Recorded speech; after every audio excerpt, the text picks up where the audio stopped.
চৌধুরীহাট নদী বন্দরের চৌধুরীহাট একটা নদী বন্দর আজ দ্বিতীয় টেন্ডার অনুষ্ঠিত করলাম।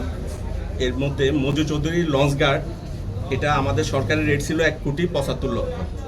আর আমাদের প্রস্তাবিত দর যিনি ইজারাদার আমির আহমেদ রাজু, উনি দিয়েছেন 1,75,20,000।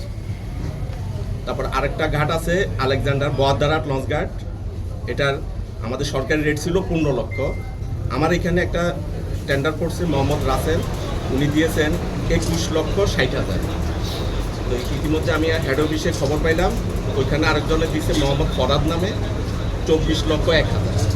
যার ফলে আমাদের নিয়ম মোতাবেক যিনি সর্বোচ্চ দরদাতা উনি ওই ঘাটটা পাবে। তো এই হিসাবে আমরা ফরহাদ নামে যিনি ওইখানে জমা দিয়েছেন 24,01,000, আশা করি উনি পাবেন। তারপর আমরা বিস্তারিত কাগজপত্র এবং পে অর্ডার সব কিছু যাচাই করে এটি হেড অফিস থেকে আমাদেরকে আবার একটা প্রস্তাব দিবে যে কে কে মানে পাইছে, গার্ড পাইছে। ঠিক আছে।